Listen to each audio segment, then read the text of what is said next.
So do you see what I'm saying? It's weird, isn't it? It is weird.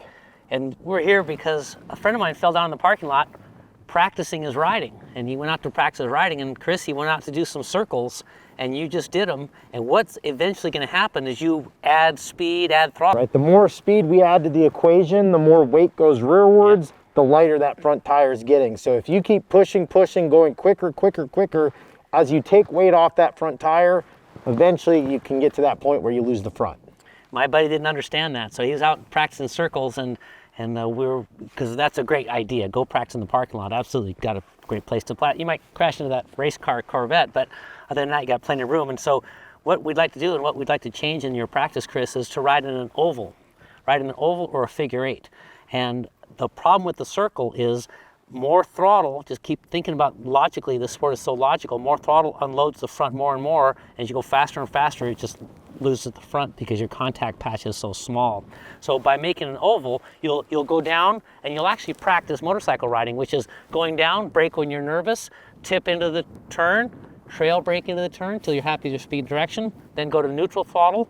Neutral throttle holds your radius, and then stand the bike up and accelerate. And Chris, you're nodding your head because it's so much better practice than riding in a circle. Yeah, you get to kind of run through the actual motions of cornering, right? There's always a point where you're accelerating towards it, you're rolling off to the brakes, you're steering, there's neutral throttle, and you get to end that by accelerating back out, whereas a circle, constant throttle, you're really not doing that anywhere on the racetrack. Some mid-corner stuff, but that's a very short part of the lap, whereas all the other parts is really what you're doing when you're out on track. Show us. Good parking lot practice.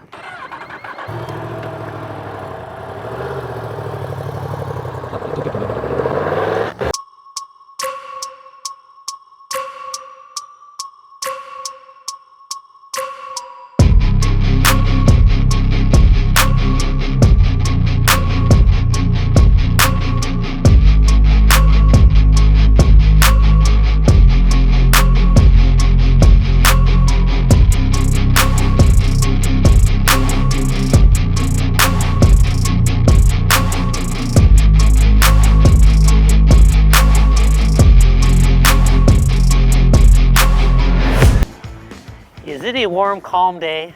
No, it is not. It is cold and windy. It's a cold day, and this is when this kind of stuff happens, riders. You might be able to run circles with quite a bit of throttle on a hot day when your tire's sticky, the parking lot's clean. This parking lot isn't very clean. It is chilly. The wind's blowing, taking all the heat off the pavement that the sun is adding. And now, Chris, to me, watching that, is the safety is through the roof, and you're actually learning a little something. Yeah, I'm getting to actually get a feel for the weight transfer of the motorcycles. I pick the brake up, I feel the fork collapse. I get to add lean angle points as I'm giving away braking points. I get to practice that neutral throttle. And then when I see my X take away lean angle, I get to accelerate. Now I feel the fork extend, the shock collapse, and I put weight rearward. So it really kind of runs through all the motions that you'd be doing cornering. On a bike like this, MT10, how much throttle is neutral throttle? What is neutral throttle? How do we define it? And how much percentage throttle is it? Yeah, so neutral or maintenance throttle, same thing. It's however much throttle you need to maintain the bike's radius or maintain your speed. So on this MT10 SP, it's going to be in this parking lot cold. I was probably only at 1 point of throttle. It was very, very little. If I was to do this on an R3, it might be 10 or 12 points because that's only going to be a couple horsepower on a small displacement. So you'd sneak the throttle open until your radius stays the same. That's very dependent on the bike. Chris, I liked it as you got into it and the tire warmed a little bit. On the second, third, fourth one, you were actually accelerating off the corner.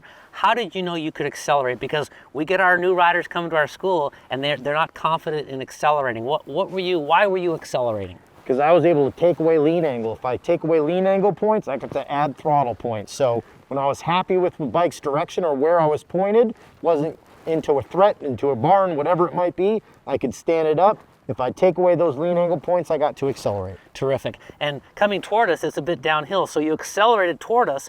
Did you need more brakes or less brakes than going up the hill? More brakes downhill, right? You don't have that camber helping the bike slow. So that's just part of the plan. You go to it lightly. If it's not slowing enough, I get to keep squeezing on that lever before I tip in because I have no lean angle points. So we kind of get to play with just modulating brake pressure with this a little bit for whatever the conditions are. As I go quicker, I'm going to plan on more brakes as I approach that.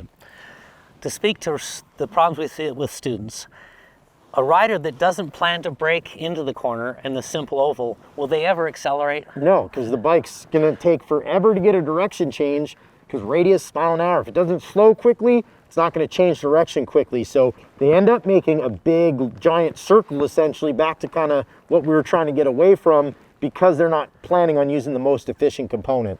And this is why we jumped in here, and I think the YCRS really is aimed at where we're hurting ourselves and crashing and dying on these motorcycles. That's really what we chase. Our curriculum is aimed at that.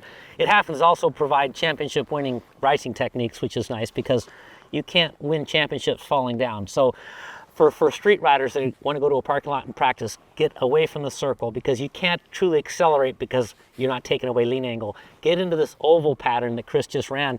And Chris, it's kind of fun, isn't it? It really does, in what is this, 50 yards of pavement, you really are practicing the things that you would practice out here on a 2.8 mile racetrack. Yep. And Chris, you just ran an oval. Could you also run a figure eight?